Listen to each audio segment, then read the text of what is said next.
Señor nos ha permitido por mucho tiempo estudiar su palabra en esta iglesia de forma consecutiva, expositiva, en libros en el Antiguo y el Nuevo Testamento. Hace bastantes años el Señor me permitió predicar esto. Hemos visto cómo en la bondad del Señor, el Señor ha traído nuevas personas a la iglesia. Si algunos de los que ya tienen años de estar aquí pueden ver a su alrededor y decir, mire ya cómo ha cambiado, ¿verdad? En pocos años la membresía y los que nos visitan. Entonces, volver a traer la palabra de Dios con enseñanzas que el Señor nos ha dado en tiempos pasados es necesario para nuestras vidas, y que el Señor traiga nuevamente esas verdades en momentos que la iglesia lo necesita. Por eso he tomado este tiempo para exponer esta carta de primera y también la segunda carta de Pedro, esperando en el Señor que sea de bendición no solo para los que ya son miembros, sino para todos aquellos que están asistiendo.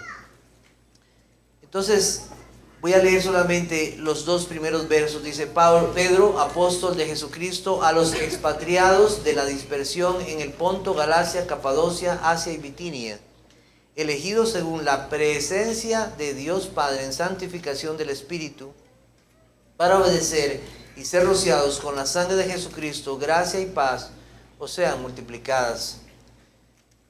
En el epílogo del Evangelio de Juan, el Señor Jesucristo tiene una conversación con el apóstol Pedro y encara al apóstol Pedro al amor por él. Después de 3 preguntas directas, el apóstol Pedro se siente triste, pero reconoce que verdaderamente ama a Cristo. Pedro sigue adelante en su vida porque Cristo lo guardó. No solamente lo ha llamado para salvación, sino para que sea uno de sus apóstoles. En esa conversación a orillas de Tiberias, de ese mar, Jesucristo se levanta después de haber estado con ellos y le dice a Pedro: sígueme. Y Pedro comienza a seguirle. Y lo seguirá hasta el último de sus días. Ese apóstol Pedro será una de las columnas de la iglesia. El apóstol Pedro fue uno de los llamados por el Señor a iniciar la predicación del Evangelio a muchos, y 50 días después, un día domingo, el Señor lo usa con gran poder para predicar en Pentecostés y predica a Cristo. 3,000 personas convertidas por el mensaje del Evangelio. Qué grandes cosas está el Señor haciendo con su pueblo. También este apóstol fue llamado no solamente a predicar a los judíos, sino también a los gentiles. Algunos que han leído Hechos recordarán cómo un hombre llamado Cornelio fue llevado a los pies de Cristo por la predicación del apóstol Pedro. Y la misma gracia que se le concedió a aquellos judíos creyentes para reconocer a aquel que había sido anunciado, también fue para aquellos que no eran judíos. Y comenzaron a escuchar el mensaje de salvación como había sido prometido desde antes a las naciones, para llevar ese evangelio a muchos lugares. La primera carta del apóstol Pedro y la segunda fue escrita alrededor del año 63 o 64 después de la muerte de Cristo a cristianos de primera generación, muy posiblemente en el reinado de Nerón, el cual gobernó entre el 54 y el 68. Este hombre malvado mandó a quemar 2/3 de las casas de Roma en julio del 64 y acusó a los cristianos de este hecho. Se cree que esta carta de primera y segunda de Pedro fue escrita desde Roma, debido especialmente a la referencia que hay al final del verso de esta carta, en el capítulo 5, versículo 13. La iglesia que está en Babilonia, que es una forma escondida de referirse a Roma, posiblemente a ese lugar donde los cristianos estaban en medio de este mundo. Del autor no es algo que exista algún debate. Todos a través de la historia han creído que este hombre escribió esta carta por medio de un escribano. Entonces nosotros leemos eso en el capítulo 5, versículo 12. Dice: por conducto de Silvano, a quien tengo por hermano fiel, os escribo brevemente amonestándoos. Entonces, fue un siervo de Dios, también este hombre Silvano, que sirvió al reino de Cristo. Y además es claro que este hombre, Pedro, fue uno de los apóstoles. Él se identifica apóstol de Jesucristo. Y todo aquel que quiera usar ese nombre como apóstol, pues realmente está equivocado en su entendimiento de la palabra de Dios. Y podríamos decir que hasta un engañador. Los apóstoles fueron aquellos que vieron al Cristo resucitado, recibieron el evangelio de primera mano, y fueron ellos nada más los que son fundamento de la iglesia junto con los profetas. La palabra escrita la tenemos a través de ellos, o de aquellos que también estuvieron directamente con los apóstoles y que Dios usó para escribir este canon que hoy tenemos en la palabra de Dios. Entonces, no tenemos duda de quién fue el apóstol Pedro, aquel que estuvo con Cristo, aquel que fue llamado para estar como uno de los apóstoles fieles del Señor Jesucristo. Posiblemente, y lo que tenemos de la historia cuenta que este hombre, el apóstol Pedro, fue muerto en Roma, crucificado cabeza abajo, no queriendo ser digno de haber muerto o de morir como el Señor Jesucristo. ¿Cómo un pescador pudo hablar de esta forma? Hablar con palabras tan excelentes, tan maravillosas, tan gloriosas que nosotros tenemos aquí. Pues obviamente fue el Espíritu Santo que habló a él, que le inspiró el poder de Dios. Pero un pasaje en Hechos capítulo 4, versículo 13 dice lo siguiente: entonces, viendo el denuedo de Pedro y de Juan, y sabiendo que eran hombres sin letras y del vulgo, o sea, del pueblo, ¿cómo estos hombres hablan así, con este poder y estas palabras?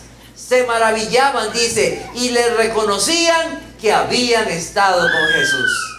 La razón de esto era que habían estado con Cristo. El Señor los llenó de su poder para ser testigos fieles de las palabras que hoy tenemos nosotros registradas. Uno de los temas que son más evidentes en la carta que aquí tenemos en Primera de Pedro es el sufrimiento. Una iglesia que está siendo perseguida, creyentes que están sufriendo por la causa de Cristo en medio de este mundo. Se les habla también de la esperanza, y especialmente de la segunda venida de Cristo. Yo he tomado el tema acerca de la gracia del Señor en esta carta. Quiero que veamos un momento el capítulo 5, versículos 10 al 12. Dice, 1 de Pedro 5, 10 al 12, dice: mas el Dios de toda gracia, que nos llamó a su gloria eterna en Jesucristo, después que hayáis padecido un poco de tiempo, Él mismo os perfeccione, afirme, fortalezca y establezca.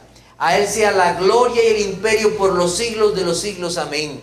Por conducto de Silvano, a quien tengo por hermano fiel, os he escrito brevemente, amonestándoos y testificando que esta es la verdadera gracia de Dios en la cual estáis.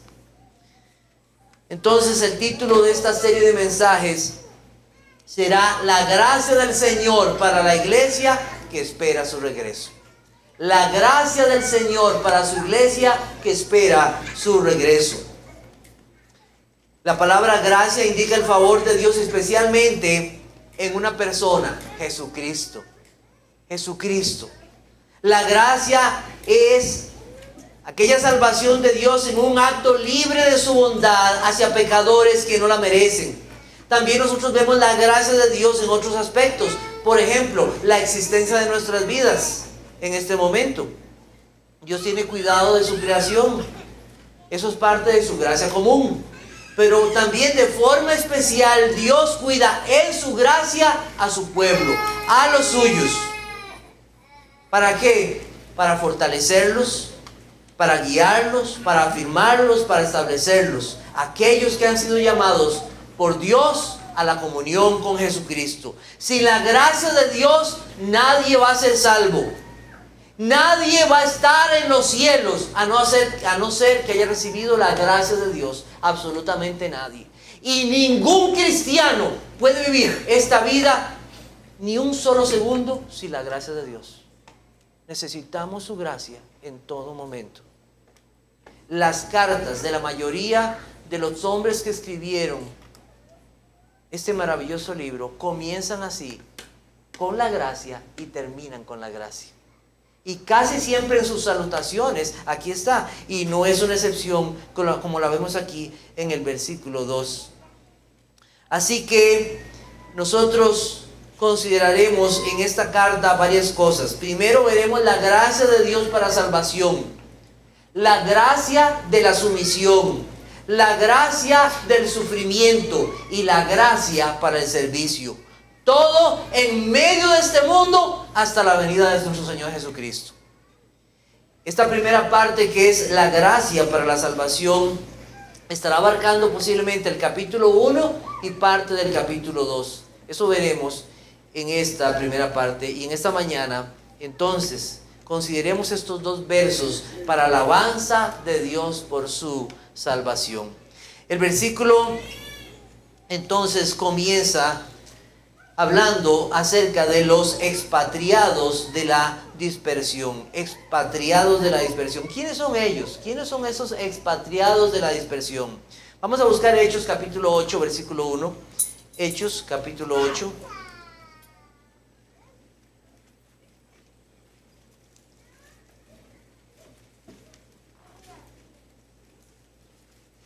Dice, y Saulo, que después llegó a ser Pablo, consentía en su muerte. En aquel día hubo una gran persecución contra la iglesia que estaba en Jerusalén, y todos fueron esparcidos por las tierras de Judea y de Samaria, salvo los apóstoles. Por una persecución hacia el pueblo de Dios, hacia los creyentes, especialmente judíos, fueron esparcidos. Capítulo 11, versículo 19. Capítulo 11, versículo 19. Dice, ahora bien, los que habían sido esparcidos a causa de la persecución que hubo con motivo de Esteban, pasaron hasta Fenicia, Chipre y Antioquía, no hablando a nadie la palabra, sino solo a los judíos. Muy posiblemente entonces estos expatriados, estos que estaban en la dispersión, eran judíos creyentes, pero no solamente esto, conforme nosotros vamos a ir leyendo la carta de Primera de Pedro, sino también posiblemente gentiles que habían creído en Cristo y que ahora por causa de su fe habían sido expulsados de la nación, llevados lejos o perseguidos. Una realidad que fue para ellos en ese momento. ¿Quién está detrás de esta persecución? ¿Quién está detrás de esta persecución hacia el pueblo de Dios? Es el mismo diablo. Satanás desea la destrucción del pueblo de Dios, pero Dios ha determinado esto, aún para su pueblo, para el fortalecimiento de su fe y que vivamos confiados en Él. ¿A qué lugares habían huido? Aquí se nos dice varios lugares. Nos dice que eran estos lugares, vamos a leer los nombres que aparecen ahí. Dice Ponto, Galacia, Capadocia, Asia y Bitinia. Esa era una sección de Asia Menor. Más o menos, según viendo el mapa, desde Jerusalén hasta esas áreas hay más o menos de 700 a 1000 kilómetros. Una tremenda distancia habían. Para nosotros hoy tal vez en un avión eso no sea tanta distancia, pero en aquellos tiempos eran meses en barco, meses por tierra para llegar a esos lugares donde habían sido enviados. ¿Quién los envió ahí? Fue el mismo Dios. Dios determinó que ellos fueran enviados a esos lugares tan lejanos. Busquemos un momento Hechos capítulo 16, versículos 6 y 7. Hechos 16. Y hay algo muy interesante acá en relación a esto. Hechos 16, versículos 6 y 7. Dice, atravesando Está hablando Pablo, que está en sus viajes misioneros, llevándolo el Evangelio, dice, atravesando Frigia y la provincia de Galacia, les fue prohibido por el Espíritu Santo hablar la palabra en Asia. Y cuando llegaron a Misia, intentaron ir a Bitinia, pero el Espíritu no se lo permitió. Qué interesante, ¿verdad? El Espíritu Santo no permitió que Pablo fuera ahí, porque el plan de Dios era de otra manera. No era que fueran apóstoles, que fueran a esos lugares, sino enviar a mismos creyentes a aquellos lugares para que llevaran el Evangelio. A veces no nos imaginamos por qué Dios nos lleva a ciertos lugares o nos pone en ciertas situaciones. Dios tiene siempre un plan para todo. Aunque a veces no lo entendamos, aunque a veces no comprendamos, Dios tiene su tiempo y su momento para todas las cosas. Dios había llevado a muchos a esos lugares.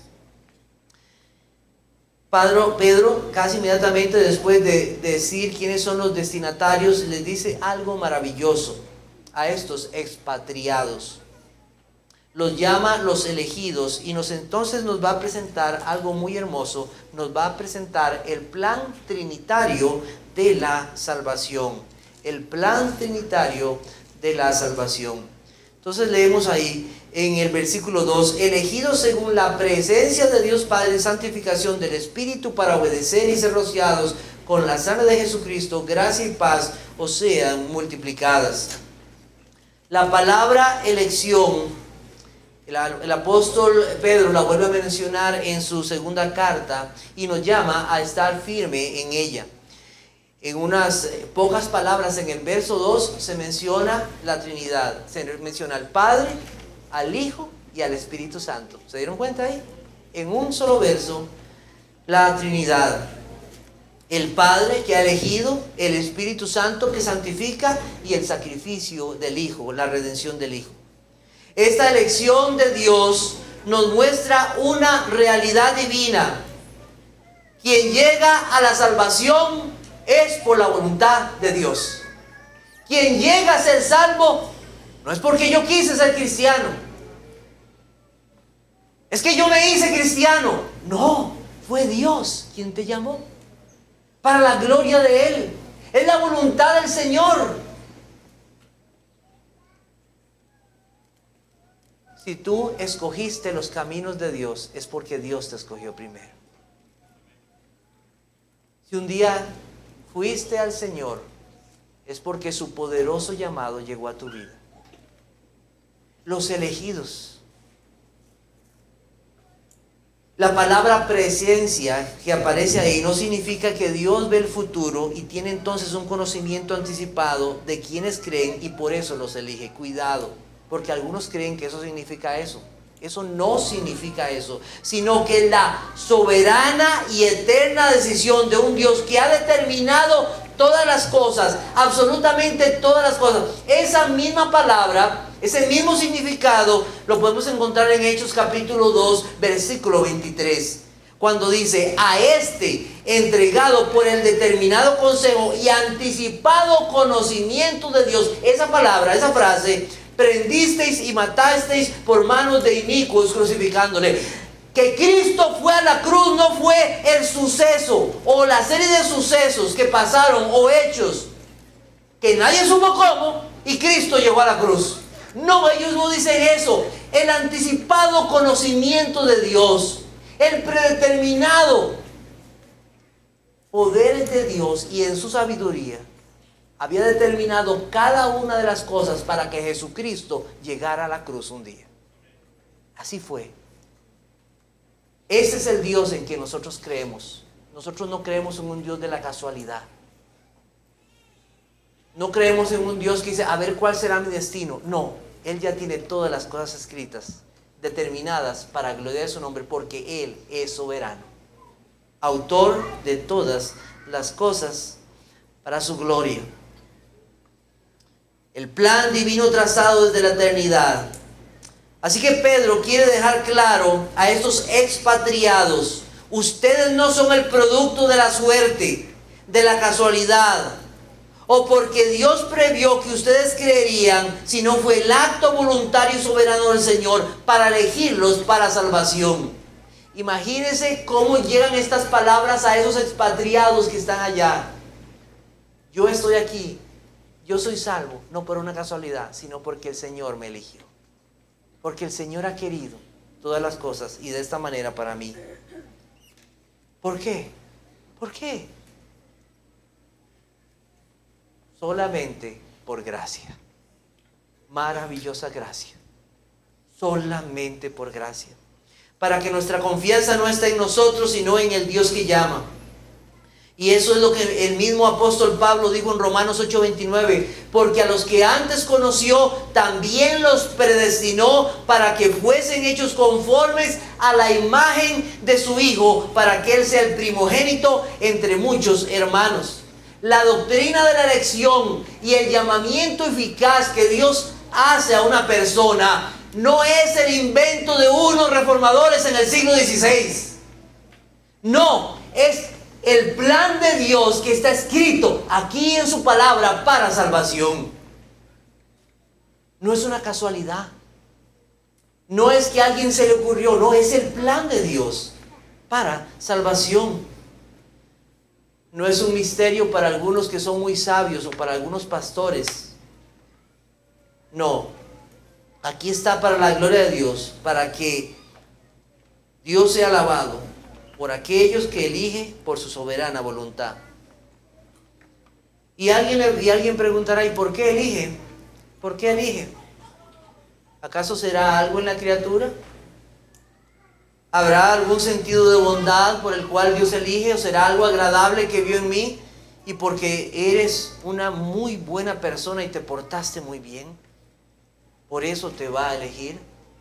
Y vean, y para nosotros, y para muchos de los que están acá, dicen, hermanos, ya eso lo sé, pero les voy a decir algo. Cada vez que vamos y presentamos el Evangelio en muchos lugares, y especialmente los domingos que salimos, nos encontramos casi siempre con la misma respuesta. ¿Crees que vas a ser salvo? ¿Cuál es la razón?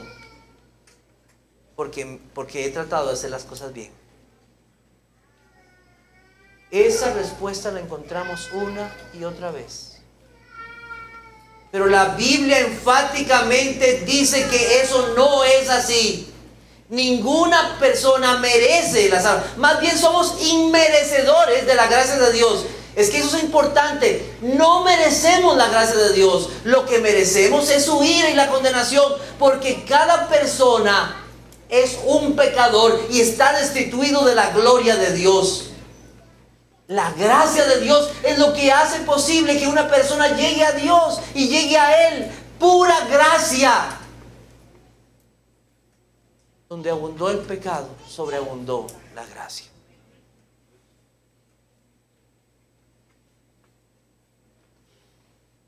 Segunda de Timoteo 1:9 dice, quien nos salvó y llamó con llamamiento santo, no conforme a nuestras obras, sino según el propósito suyo y la gracia que nos fue dada en Cristo Jesús antes de los tiempos de los siglos. Pura gracia, nada más.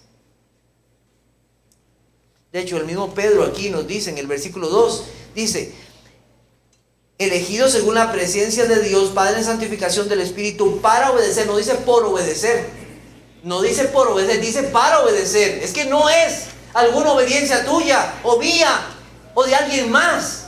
No, no es así. No debemos de dejar de admirarnos de esto. El Señor determinó tu salvación en el momento y tiempo que Él quiso que llegaras a Cristo y creyeras en Él. Y esto estaba en su perfecto plan. Que estemos escritos en el libro de la vida. Que nuestros nombres estén escritos en los cielos. Eso debería llenar de gozo nuestras almas. Porque es pura gracia nada más. Esta elección de Dios nos muestra su soberanía en la salvación. Le pertenece al Señor. El Señor la da a quien quiere. Para que siempre recordemos que ha sido su gracia y solamente gracia y en su amor. Y nada más. Esta elección de Dios no cambia porque Dios no cambia. Si fuera por nosotros, nosotros cambiamos. Nosotros cambiamos constantemente, pero como es elección de Dios, va a permanecer porque Dios no cambia. Eso, ¿qué seguridad de salvación da a los salvados?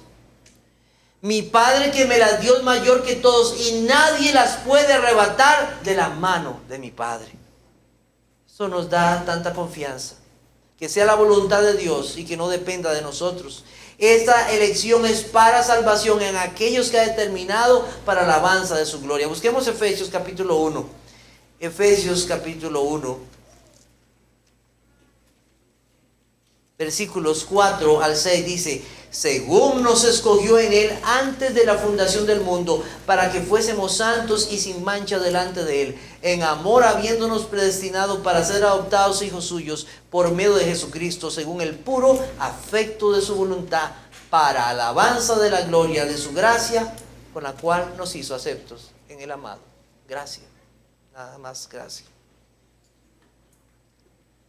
El apóstol Pedro dice: es ese Dios y Padre que te ha llamado.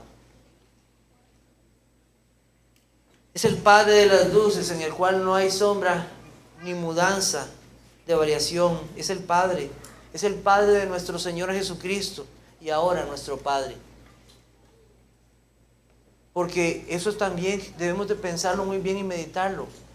Las personas, hasta que lleguen a Cristo, no tienen a Dios como su Padre. La Biblia dice que las personas sin Cristo, a quien tienen por padres al diablo. Llegar y poder tener a Dios como nuestro Padre, eso también es gracia de Dios. Ser hijos de Dios, ser hijos adoptados, gracia de Dios. Poder llamarle Padre, gracia de Dios. Y esa es una verdadera identidad, ser hijos de Dios. Porque Él ha prometido que sus hijos estarán con Él.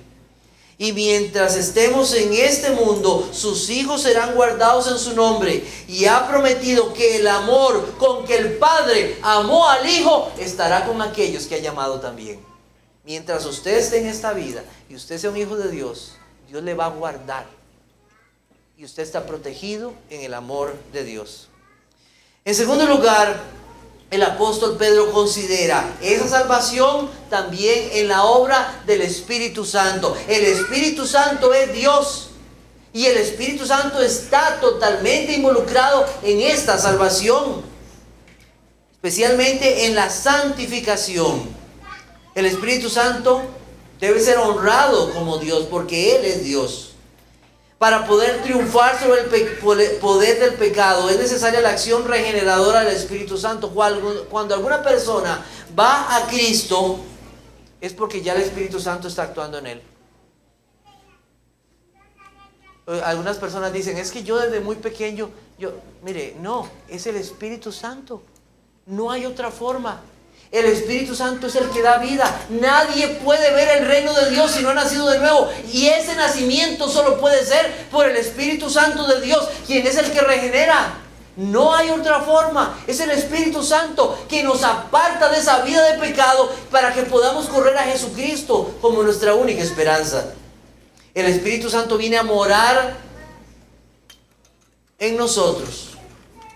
Y esa unión con el Espíritu también nos lleva a esa unión real y viva con Cristo, unidos a Cristo, Cristo en nosotros por el mismo Espíritu, una unión tan real como la que Cristo dijo acerca de la vid y los pámpanos o las ramas, unidos a Cristo. Es real esa unión, no es algo que solo pasa en la mente o por los sentimientos, no, es unidos verdaderamente a Jesucristo.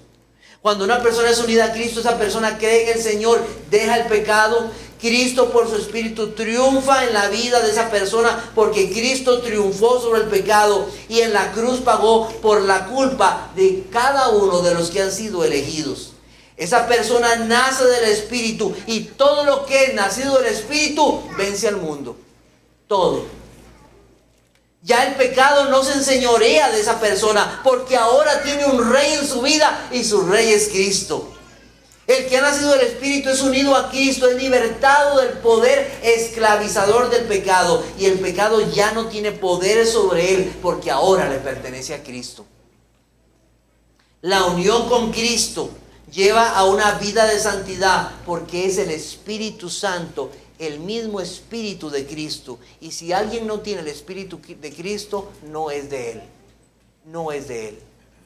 Romanos 8:9 dice: mas vosotros no vivís según la carne, según el Espíritu, si es que el Espíritu de Dios mora en vosotros. Y si alguno no tiene el Espíritu de Cristo, no es de Él. No hay victoria sobre el pecado hasta que una persona sea santificada por el Espíritu Santo de Dios. Porque el Espíritu Santo nos lleva a Cristo, que es el Rey victorioso. Y es por Cristo que la persona puede vencer el pecado. Cristo viene a morar en esa persona.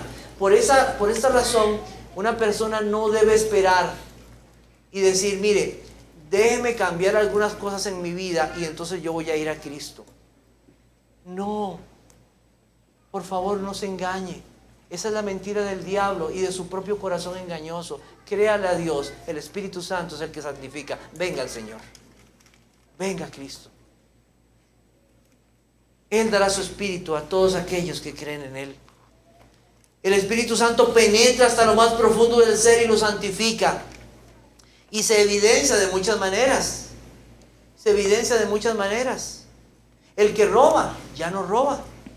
Ahora quiere trabajar con sus manos. El que miente, ya no miente. No miente en los negocios, no le miente a su esposa, no le miente a sus hijos, no miente en el trabajo. Y no solamente no miente, ama la verdad. Ama la verdad. El que está unido a Cristo por su Espíritu quiere ser conformado a la imagen de Cristo cada vez más. Y ahora sus anhelos cambian. No puede quedarse en la casa. Desea venir a la iglesia para escuchar la palabra de Dios y que le hablen de su Salvador. Desea orar. Desea hablar con aquel que es su Padre. Desea conocer más de Cristo que murió por él y su Salvador. Hay nuevos anhelos, hay nuevos deseos. Quiero bautizarme. Quiero dar testimonio de la fe. Quiero tomar la cena del Señor. Quiero tener comunión con mis hermanos. Quiero vivir la vida como la de Cristo, en humildad, en mansedumbre, en dominio propio, en fe, en temor de Dios. El Espíritu Santo hace una obra poderosa. Solamente Él puede hacer esto en la vida de una persona. Todo el ser se ve afectado por la obra santificadora del Espíritu. Ahora apartados, puede hacer que estén expatriados allá en lo más lejos, pero pertenecen a Cristo y quieren vivir para el Señor. El Espíritu Santo regenera todo el ser y continuará por el resto de la vida y en todo su ser de forma progresiva, llevándolo cada vez a ser más conformado a la imagen de Cristo. Y le voy a decir algo. ¿Cuántos años tienes de ser creyente y tu vida no ha avanzado? El apóstol Pablo decía que él sufría como dolores de parto hasta que Cristo se ha formado en ustedes. Una de dos: o está usted en una iglesia donde no se predica el evangelio, o realmente usted no es de Cristo. Porque solamente aquel que tiene nueva vida puede seguir en esa nueva vida y crecer en esa nueva vida. ¿Es usted de Cristo? ¿Conoce usted la vida nueva que solamente está en el Señor? ¿Conoce usted lo que ahora es? Yo soy de Cristo y le pertenezco a Él. Esa es la obra poderosa de Dios por su Espíritu.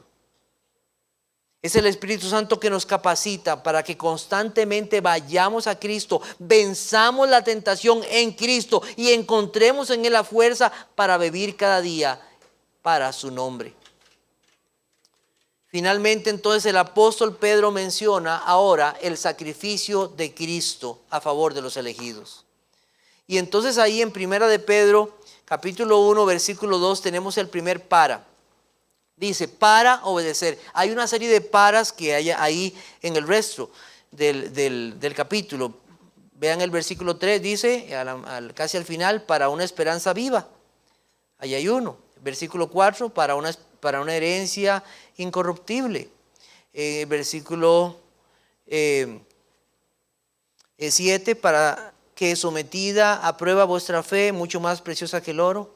Y nos vamos a encontrar varios paras ahí. ¿Para qué? Dios siempre tiene un propósito con su salvación a los suyos. Y nos explica entonces cómo esa gracia de Dios en su salvación nos es dada para vivir en esta vida hasta la venida de nuestro Señor Jesucristo. La gracia para vivir está asegurada en primer lugar por la salvación, porque vivir la vida cristiana o tratar de vivir la vida cristiana sin Cristo es un engaño, es una hipocresía. Es una hipocresía, es algo insoportable, no se puede vivir. Solamente aquellos que tienen a Cristo y amor por Cristo y el Señor les ha dado su Espíritu pueden vivir esta vida para la gloria de Dios. Y entonces el apóstol Pedro menciona esto para obedecer y ser rociados con la sangre de Jesucristo. El apóstol Pedro toma una fraseología del Antiguo Testamento y quiero llevarlos a Éxodo capítulo 24, versículos 3 al 8. Éxodo 24. Y hace referencia entonces a aquel primer pacto. Éxodo 24, versículos 3 al 8. Y Moisés vino y contó al pueblo todas las palabras de Jehová y todas las leyes. Y todo el pueblo respondió a una voz y dijo: haremos todas las palabras que Jehová ha dicho. Y Moisés escribió todas las palabras de Jehová, y levantándose de mañana edificó un altar al pie del monte y 12 columnas según las 12 tribus de Israel. Y envió jóvenes de los hijos de Israel, los cuales ofrecieron holocaustos y becerros como sacrificios de paz. Y Moisés tomó la mitad de la sangre y la puso en tazones y esparció la otra mitad de la sangre sobre el altar. Y tomó el libro del pacto y lo leyó a oídos del pueblo, el cual dijo: haremos todas las cosas que Jehová ha dicho y obedeceremos. Entonces Moisés tomó la sangre y roció sobre el pueblo y dijo: he aquí la sangre del pacto que Jehová ha hecho con vosotros sobre todas estas cosas. Los que son de Cristo le obedecen. Los que son de Cristo le obedecen. Aquí vemos a un pueblo prometiendo obedecer las leyes de Dios. Y hago una pregunta: ¿obedecieron? Fallaron en su obediencia. Hubo un sacrificio para recordarles que era necesario la muerte de alguien para asegurar esa obediencia y esa permanencia de Dios con ellos. Pero todo esto era la sombra de un mejor pacto. El pacto que Cristo establecería por su sangre. El verdadero y final pacto de Cristo, de aquel verdadero sacrificio, de aquel que sí obedecería perfectamente para llevarnos a Dios y darnos su perfecta justicia. Este era el anuncio de aquello que verdaderamente llegaría un día. Vamos a buscar en Hebreos entonces capítulo 9, versículos 18 al 26. Hebreos capítulo 9, versículos 18 al 26, dice así: de donde ni aun el primer pacto fue instituido sin sangre, porque habiendo anunciado Moisés todos los mandamientos de la ley a todo el pueblo, tomó la sangre de los becerros y de los machos cabríos con agua, lana, escarlata y hisopo, y roció el mismo libro y también a todo el pueblo, diciendo: esta es la sangre del pacto que Dios os ha mandado. Y además de esto roció también con la sangre el tabernáculo y todos los vasos del ministerio. Y casi todo es purificado según la ley con sangre, y sin derramamiento de sangre no se hace remisión. Fue pues necesario que las figuras de las cosas celestiales fueran purificadas así, pero las cosas celestiales mismas con mejores sacrificios que estos. Porque no entró Cristo en el santuario hecho de mano, figura del verdadero, sino en el cielo mismo, para presentarse ahora por nosotros ante Dios. Y no para ofrecerse muchas veces como entra el sumo sacerdote en el lugar santísimo cada año con sangre ajena. De otra manera le hubiera sido necesario padecer muchas veces desde el principio del mundo.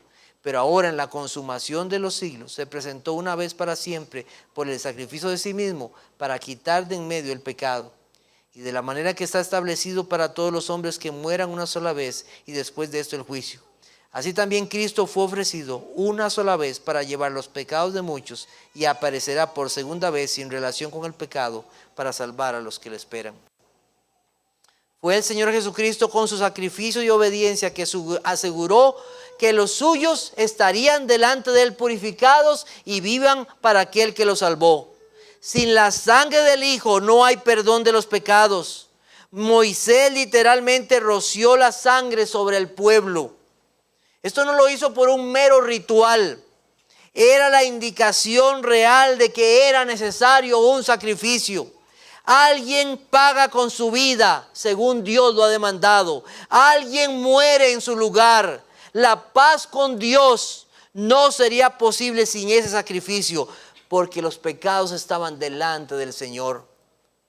Al final, el único sacrificio verdadero y al cual apuntaban todos estos era el sacrificio perfecto del Hijo. Sin ser rociados con esa sangre, o sea, ser hechos partícipes de la salvación, no hay salvación. Es algo espiritual y real. Es el acto de Dios de dar salvación. Nosotros podríamos decir de esta manera: el Señor me roció con su sangre. El Señor murió por mí. La persona que llega a creer que Cristo muere en su lugar y que con su sacrificio ha pagado la culpa de sus pecados, ha sido rociado con esa sangre. Deja el pecado, muere a una vida y se entrega a Cristo. Porque el Espíritu lo ha santificado para creer que la sangre del Hijo lo limpia de todo pecado. Cree en el Hijo, porque el Padre lo ha llamado y lo ha elegido en su perfecta y eterna voluntad. No hay gracia y no hay paz para los que están sin esta salvación. Sin gracia nunca se llega a la paz.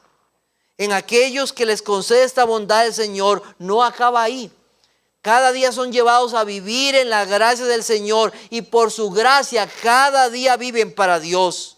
Es la obra soberana del Dios Trino que nos mantendrá firmes hasta el final de nuestros tiempos. Pedro establece, en primer lugar, para esos expatriados, la elección de Dios, el llamado de Dios, la santificación en el Espíritu y la obra de redención. Sin eso no hay gracia. Sin eso no se puede vivir la vida para Dios. Estamos comenzando el año 2024. Y debemos de pedir esto al Señor: Señor, manténnos firmes en ti, firmes en tu salvación. No dejar de creer en esta salvación que nos ha sido dada, en esa gracia, y que esa gracia y paz nos sean multiplicadas cada día. Que sigamos creciendo en esa gracia que se nos ha dado, porque es gracia.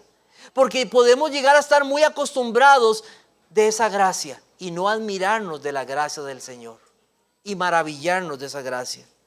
Más que cualquier cosa material, necesitamos su gracia.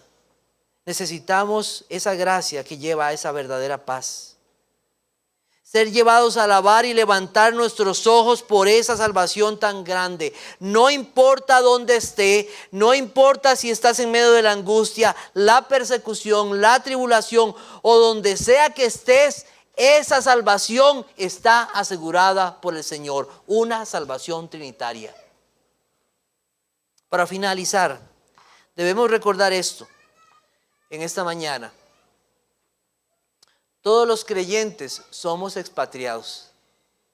Todos los creyentes somos expatriados. Porque nuestra ciudadanía está en los cielos, de donde esperamos al Salvador. Todos los creyentes somos expatriados y todos los creyentes vivimos en la dispersión.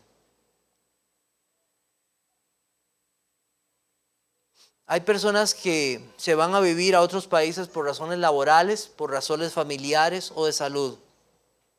Hay quienes salen porque son expulsados o perseguidos de sus países. Hay quienes anhelan volver a sus países natales y es un anhelo que hay en sus corazones. Pero en el caso de los cristianos, en un sentido espiritual, nunca vamos a querer volver de aquella patria donde salimos. Porque nosotros estábamos en el reino de las tinieblas y por el llamado de Dios fuimos pasados al reino de la luz. Y un día esperamos estar con Cristo para siempre. Los cristianos nunca esperamos volver a aquella patria en la cual pertenecimos. Todos somos expatriados. El que tiene salvación no desea volver nunca más a aquel tiempo donde no había gracia ni paz. Salimos porque se nos ha llamado a una mejor patria, donde está nuestro verdadero Padre y nuestro descanso final. En Hebreos capítulo 11, versículos 8 al 10 dice lo siguiente: por la fe Abraham, siendo llamado, obedeció para salir al lugar que había de recibir como herencia, y salió sin saber a dónde iba. Por la fe habitó como extranjero en la tierra prometida, como en tierra ajena, morando en tiendas con Isaac y Jacob, coherederos de la misma promesa, porque esperaba la ciudad que tiene fundamentos, cuyo arquitecto y constructor es Dios. Hay muchos expatriados en la dispersión, ¿sabe?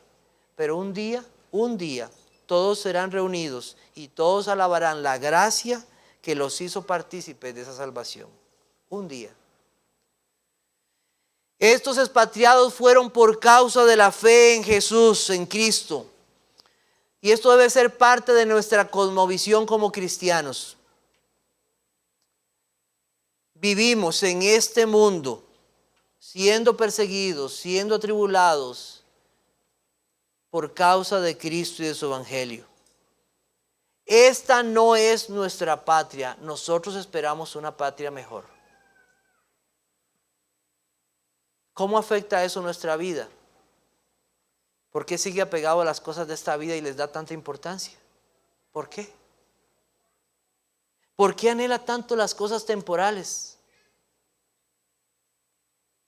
¿Cuáles son sus metas en este año 2024? ¿Cuáles son sus deseos? ¿Cuáles son sus anhelos? ¿Serán solamente sacar su carrera, lograr la casita, tener aquel trabajo anhelado, poder tener una mejor salud? Y no estoy diciendo que esas cosas sean malas. Lo que estoy diciendo, al final todas esas cosas son temporales. Si el Señor me llama hoy, voy a una mejor patria. Estar con Cristo por siempre. Yo aquí vivo expatriado. Mi ciudadanía está en los cielos. La salvación que el Señor me ha dado es algo maravilloso. Esos hombres fueron llevados allá, hombres o mujeres, fueron llevados a esos lugares tan lejanos para llevar el mensaje de Cristo. Cuando los creyentes no viven como extranjeros y peregrinos, estamos poniendo nuestros ojos y esperanza en las cosas de esta vida. Nosotros animamos a los cristianos a que vayan y lleven el mensaje del evangelio, y lo hacemos porque Dios nos manda eso. Cuando yo veo personas que se dicen cristianos y no hablan de su Salvador, yo me pregunto, ¿estarán anhelando la patria celestial? ¿Y la estarán anhelando para otros? Yo pienso que hay muchos que están poniendo solo su mirada en las cosas de esta vida y se han olvidado de que son expatriados, de que nuestra vida no está aquí, está en los cielos. Ahí esperamos a nuestro Salvador. Cuando la comodidad de esta vida es nuestra prioridad, estamos olvidando lo que es nuestra salvación y hacia dónde vamos. Una de las maneras en que esto puede darse es la obediencia al Señor. Dice Hebreos 5:9, y habiendo sido perfeccionado, vino a ser autor de eterna salvación para todos los que le obedecen. Fuimos salvados para obedecer y obedecer cada día más al Señor. Y se ha preguntado, ¿cómo puedo yo obedecer en este nuevo año más a Cristo? ¿Cómo puedo obedecerlo más y mejor? Oh Señor, muéstrame por tu palabra. Renovemos hoy esa obediencia a Cristo. Tal vez has descuidado tu responsabilidad en buscar esa santidad confiando en el Espíritu Santo y en la fuerza que viene solamente del Señor? ¿Has descuidado tu adoración al Señor por su salvación y tus ojos están deslumbrando solo por las cosas de esta vida y no por esa salvación que el Señor nos ha dado?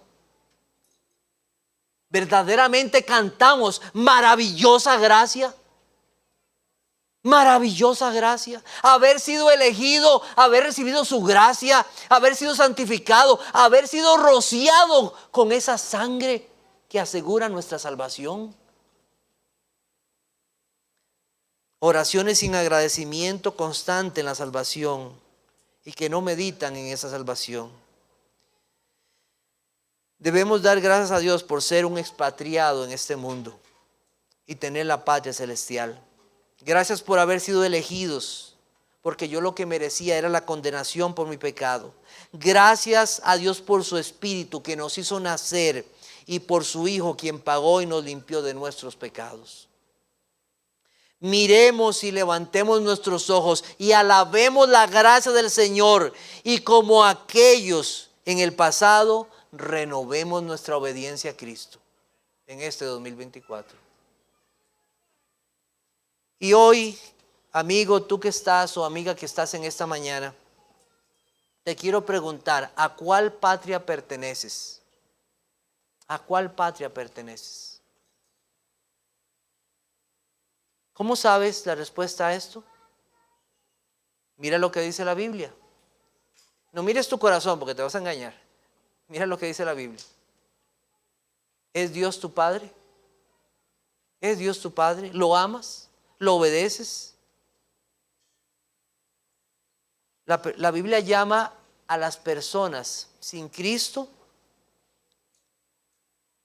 sin Dios y sin esperanza en este mundo. Los llama hijos desobedientes. Personas que no aman a Dios ni a su ley. Te pregunto, ¿a quién obedeces? ¿Dónde está tu obediencia? ¿Dónde están tus deseos y tus decisiones? ¿Qué las motiva? ¿A quién honras? ¿Para quién vives? ¿En qué se complace tu alma? Como escuchamos hoy en la mañana en la lección, ¿conocer a Dios es tu deseo? ¿Te deleitas en la maldad y no hay preocupación en tu alma por quebrantar la ley de Dios? ¿Te justificas a ti mismo y no ves la necesidad de creer en Cristo ni de arrepentirte de tus pecados? Amigo, si Dios no es tu padre, el diablo es tu padre. Y tu patria no será el cielo, sino el infierno. Pero tengo buenas noticias para ti. Hoy estás aquí por gracia. Hoy estás aquí por gracia, porque Él te ha sostenido hasta este día, para que tú escuches el Evangelio de Jesucristo. Para que escuches que hay gracia para el pecador que viene a Cristo. Yo no sé a quienes Dios ha elegido. Eso es cosa de Dios.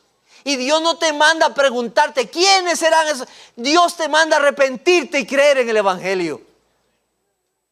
Y cuando creas y cuando llegues a arrepentirte por su gracia, por su poder soberano, dirás aquel día, oh, gracias a Dios por haberme tenido en su plan eterno.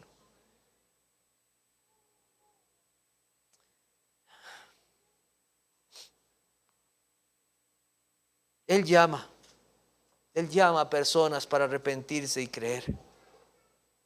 Hoy puede ser ese día en que confíes.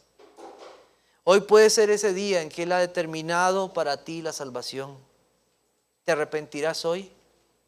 ¿Creerás hoy en aquel que dio su vida por el impío? Ese sacrificio sigue ahí. Esa sangre sigue ahí teniendo el mismo valor y eficacia. Se derramó hace más de 2000 años, pero no ha perdido nada de su poder. Sigue limpiando pecadores para la gloria de Dios. Que Dios en su gracia te dé su salvación. Oremos.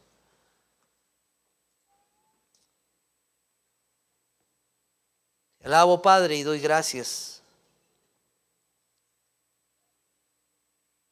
por tu salvación. Gracias por ese llamado, por esa elección, porque no depende de nosotros, sino de ti. Gracias, Señor, por esa salvación en la cual tu Espíritu Santo nos aparta y nos lleva a tu Jesucristo. Gracias, Señor. Gracias, Padre, por tu Hijo, quien dio su vida para salvar un pueblo. Gracias, Señor, por tu bondad y misericordia, al habernos dejado escritas estas cosas por tus siervos, para nuestro consuelo, esperando un día la venida de tu Hijo. Te pido, oh Señor, que tú salves para tu gloria. Solamente tú puedes hacer esa obra en cada corazón, en cada vida. Trata, Señor, con cada uno de nosotros. También perdónanos, Señor, cuando hemos estado poniendo nuestra esperanza y mirada en las cosas de esta vida. Anhelamos y esperamos una patria mejor, una incomparable. Gracias, Señor, porque está asegurado para tus hijos. Gracias, Señor, porque no hay sombra, no hay duda de tus palabras. Eres tú mismo que las has asegurado a través del sacrificio de tu Hijo Jesucristo. Llévanos con bien ahora a nuestros hogares. Haznos meditar en estas palabras y que estemos deseosos de volver aquí en la tarde y escuchar nuevamente tu voz. Has preparado, Señor, alimento para tu pueblo. Que no, Señor, despreciemos esa bondad tuya. Alabamos y damos gracias y esto lo pedimos en tu Hijo Jesucristo. Amén. Amén.